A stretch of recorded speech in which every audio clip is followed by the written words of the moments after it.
Ok les gars, là je vais vous dire une vérité vraie que vous devez entendre. Hein. Et ça va plus s'appliquer aux jeunes, aux plus jeunes. Les gars, arrêtez avec les paris sportifs. Arrêtez ça. C'est un danger qui vous ralentit dans votre vie. Vous vous en rendez pas compte. Hein. Je pense qu'il n'y a pas assez de personnes autour de vous pour vous dire ça. Et j'ai vu, ça fait un moment que c'est un gros fléau, surtout en Afrique. Voilà, chez les jeunes Africains, c'est un gros fléau. Les paris sportifs. À la limite, c'est une grosse addiction pour certains. Et ça, c'est un truc, c'est chez les plus jeunes. Hein. Ils ont moins de 18 ans, 17 ans, etc. Ils sont déjà accros aux paris sportifs, aux jeux d'argent. Imagine quand ils auront 20 ans, 25 ans, 30 ans. J'imagine pas, frère. C'est même pas une addiction que tu veux avoir. Ok? Aujourd'hui, on va parler du danger des paris sportifs. Et pourquoi tu devrais t'éloigner de ça? Éloigne-toi de ça. Loin. Tu vois, non, reste loin de ça. C'est pas bon. J'ai pas eu une expérience avec ça. J'ai pas fait de paris sportifs dans ma vie. Mais il y a un gars là sur Telegram, un scammer, un arnaqueur, qui passe son temps à utiliser mon nom, mes photos, etc.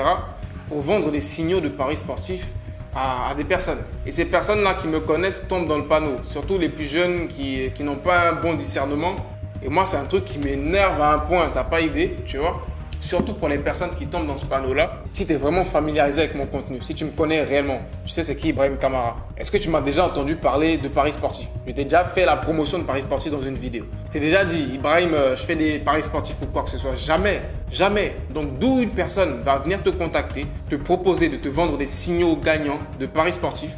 Voilà, se fait passer pour moi et tu tombes dans le panneau. D'où, ok? Si tu es vraiment un abonné d'Ibrahim Kamara, tu ne devrais même pas tomber dedans, tu vois. Je suis déçu de toi. Si tu es tombé dedans, c'est de ta faute à toi seul. Tu as été cupide, tu n'as pas réfléchi, c'est de ta faute à toi seul, tu vois. Et à parté, juste pour vous dire que c'est un danger. Déjà, il y a deux raisons. La première raison, c'est que les paris sportifs, ça te rend vraiment cupide, paresseux. C'est-à-dire que tu es toujours à la recherche du gain facile, tu vois. Tu n'as pas forcément envie de faire des efforts. Tu veux des trucs, instantanés, faciles, où je mets mon argent, j'ai aucun contrôle dessus, je vais juste rester là et prier au bonheur, la chance. Ou soi-disant, j'ai fait des calculs, j'ai des signaux gagnants, c'est des bêtises, ok. Ça reste du hasard, ça reste 100% du hasard, ok. Donc les gars qui te vendent des signaux de paris sportifs, soi-disant disant qu'ils sont des experts, ils ont fait plein de recherches, etc. sur les matchs et tout. Tu peux faire plein de recherches. Hein. Moi, je suis pas contre ça. C'est un peu comme le trading, le forex, etc. Tu peux faire plein de recherches, tu peux être un expert, etc. Mais tu peux pas nier qu'il y a une partie de hasard, une grosse partie de hasard que tu ne maîtrises pas. Donc, ça reste toujours du hasard. Peu importe ton expertise dans le pari sportif ou quoi que ce soit. Et la majorité des gens même qui font du pari sportif, ils sont pas du tout experts. Hein. Ils vont juste deviner, se dire, ok, je pense que le match passé, ils ont gagné ici, etc. Donc, je vais prendre un risque et je vais miser sur telle équipe ou je sais pas quoi. Bref, la première raison, c'est que ça va toujours te conditionner à être à la recherche de gains faciles, tu vois. Et si tu es une personne qui a ce genre de mentalité-là de rechercher des gains faciles, où il fait aucun effort, où il n'a aucun réel travail à faire, quelle vie tu vas avoir? Tu auras une vie qui correspond à ça. Les gens qui sont toujours à la recherche du gain facile, ils ont une vie qui vont avec, ok? Ils ont une vie qui vont avec et le plus souvent, c'est pas une vie glamour. Hein. Les gros addicts de paris sportifs, quand tu regardes leur vie, ils ont jamais rien gagné. Hein. Mais ils sont toujours là à acheter le billet de loto, toujours là à acheter les tickets de loto chaque jour, mais ils ont une vie misérable. Et toute leur vie finit dedans. Ça devient une addiction, même si quelque part, tu sais très bien que tu gagneras jamais, ok? Tu auras toujours cet espoir-là de te dire, peut-être que je vais gagner le gros lot, peut-être que je vais gagner le gros lot, peut-être que je vais gagner le gros lot. Au lieu de te concentrer sur quelque chose où tu n'as aucun réel contrôle, tu vois,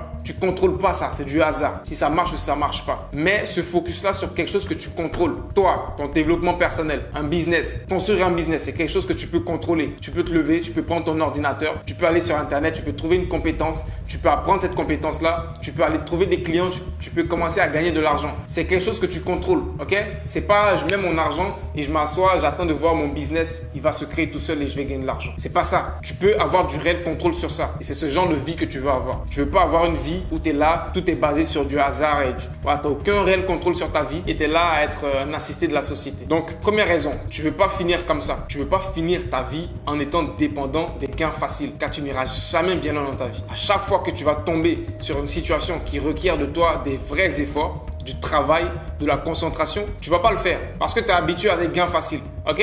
Si on te dit, ok, fais du pari sportif, mets de l'argent, tu gagnes de l'argent facilement, sans effort. Ou alors, crée un business qui potentiellement va te rendre libre financièrement dans 1 an, 2 ans, 3 ans, voire 5 ans. Mais tu vas devoir faire des efforts, tu vas devoir apprendre des choses, connaître des nouvelles compétences, etc.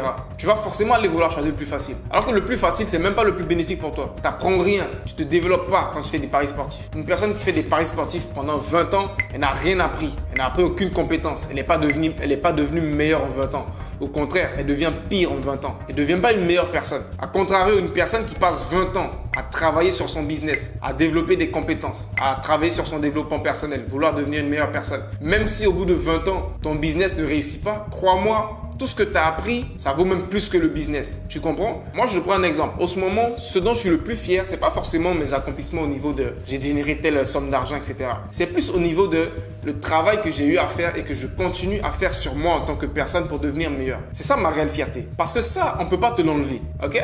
Du jour au lendemain, moi, je peux perdre l'argent que j'ai gagné. Du jour au lendemain. Du jour au lendemain, YouTube marche plus, je perds tout. Du jour au lendemain, les cryptos marchent plus. Bon, je suis pas dans les cryptos, mais c'est un exemple. Du jour au lendemain, je perds tout. Tout ce qui est matériel, tu peux le perdre du jour au lendemain. Mais la connaissance que tu as acquise, les expériences que tu as vécues, etc. Toutes ces compétences que tu as développées, on ne peut pas te les enlever. Donc, selon moi, c'est ça une plus grosse fierté d'une personne. Donc, au lieu d'être à la recherche du gain facile, de faire un investissement ou de faire un truc facile qui va te générer de l'argent sans faire des efforts, je te conseille de rechercher la vraie connaissance, les vraies compétences, de te former. C'est plus difficile, mais tu deviens meilleur, ok? Car c'est ce qu'on recherche sur cette chaîne YouTube. Tu n'es pas venu sur ma chaîne YouTube à la recherche de comment devenir riche facilement, ok? Tu ne deviens pas riche facilement, ça n'existe pas. Il y a plein de youtubeurs qui vont te dire devenir riche facilement. Il n'y a rien de facile, ok? Il n'y a rien de facile dans la vie. Et le deuxième réel problème encore avec les paris sportifs, c'est que tu perdras plus d'argent que tu vas en gagner sur le long terme. Crois-moi, c'est réel. Car c'est un truc qui va te rendre addict. C'est-à-dire que même si tu gagnes, tu vas vouloir faire encore pour gagner encore plus.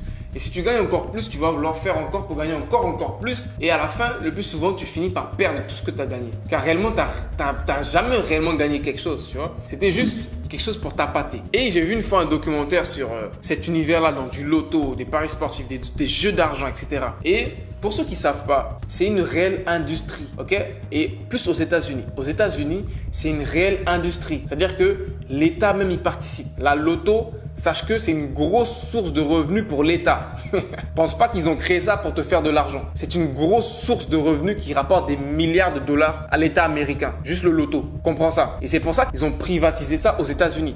Aux États-Unis, des sites où tu fais des paris sportifs, c'est un truc où il y a beaucoup de restrictions. C'est-à-dire que l'État a fait beaucoup de restrictions dans ces sites-là de paris sportifs parce qu'ils veulent contrôler le marché. Parce que c'est une grosse industrie qui rapporte des milliards de dollars aux États-Unis. Donc dis-toi que ce genre d'industrie-là, où tu as l'impression que c'est facile, où tu gagnes de l'argent facilement, dis-toi que c'est la personne qui est en haut, qui a créé tout ça, qui fait vraiment de l'argent. Comprends ça. C'est ça le réel but de ce business-là. C'est d'enrichir les personnes qui l'ont créé. Toi, tu ne deviendras jamais riche. Mais le directeur de cette société-là, il deviendra milliardaire. Il gagne des milliards chaque mois avec les paris que tu fais. Ok? Donc, garde ça en tête. C'est une industrie qui rapporte des milliards de dollars à l'État américain et c'est pareil dans le monde entier. Et le danger avec ça en Afrique, c'est que aux États-Unis, l'État a voulu réglementer ça. C'est pas forcément pour le bien de la société, hein. C'est juste parce que eux, ils veulent gagner le gros de cet argent-là. C'est tout ça. C'est ça leur intérêt. Ils sont pas là pour faire du bien à la société. Ils sont là pour faire le maximum d'argent. C'est le capitalisme. Tout ce qui compte, c'est de faire de l'argent. Donc, si l'État américain a réglementé les jeux d'argent, c'est pas pour ton bien, pas pour mon bien, c'est pour se faire beaucoup plus d'argent. Et le problème avec ça en Afrique, c'est que il y a très peu, voire zéro réelle réglementation dans ce milieu-là. C'est grave ça. C'est-à-dire que les sociétés de paris sportifs en Afrique, j'imagine pas les sommes qui peuvent se faire sur ton dos, sur mon dos. Il n'y a aucune réelle réglementation. Ils font ce qu'ils veulent. Et je suis sûr que la majorité de leurs clients, c'est des jeunes qui ont moins de 18 ans. Des jeunes qui sont pas majeurs. Des jeunes qui peuvent pas faire le discernement entre ce qui est bien et ce qui est mal. Entre ce qui est faisable et ce qui n'est pas faisable. Des jeunes qui sont facilement manipulables. C'est ça la majorité de leurs clients. Et ils se font beaucoup d'argent. Il n'y a pas de réelle réglementation. Les États africains réglementent pas forcément les paris sportifs. Et c'est une grosse industrie. Donc moi je te préviens, si c'est une addiction que tu as, c'est mieux que tu la quittes dès maintenant. Je te dis clairement, c'est mieux que tu la quittes dès maintenant. Et avec le temps, avec l'allure qu'on est en train de prendre, c'est un truc qui vont pousser encore plus. Ils sont en train de le pousser encore plus. Là je suis arrivé à Abidjan, ça fait je pense un mois, en vacances à Abidjan en Côte d'Ivoire. C'est hallucinant comment tu vois des panneaux publicitaires qui font la publicité de paris sportifs dans chaque coin de rue avec des influenceurs, des personnes connues. Ils font la publicité d'applications de paris sportifs. T'encourage à faire des paris sportifs. Et ça va juste continuer. Hein. S'il n'y a aucune réelle réglementation de l'État et que ces sociétés-là font des milliards, ils vont continuer à réinvestir ces milliards-là pour toucher encore plus de jeunes, pour les rendre encore plus addicts aux paris sportifs et eux derrière, ils vont brasser encore plus de milliards de dollars. Sûrement que je prends même un risque à faire cette vidéo, je te jure. Je prends même un risque à faire cette vidéo car ça c'est un secret qu'ils veulent pas forcément que tu saches. Ils sont en train de s'enrichir sur ton dos mon gars. Donc si cette vidéo elle disparaît, tu comprends pourquoi. Ils n'ont pas forcément envie que tu saches ça. Voilà. Donc arrête les paris sportifs, c'est pas bien, ça t'abrutit, te rend débile, te rend paresseux ça te rend impatient, ça te pousse même pas à réfléchir et tu deviens pas une meilleure personne. Arrête ça. Si tu es abonné à ma chaîne YouTube, à cette chaîne YouTube là, c'est que tu es là pour devenir une meilleure personne. C'est ça ton réel but. Donc si tu veux devenir une meilleure personne, il faut t'éloigner de certaines choses, certaines addictions qui sont pas bien pour toi, qui sont pas bien pour ton développement. Et les paris sportifs, ça en fait partie. Et ça.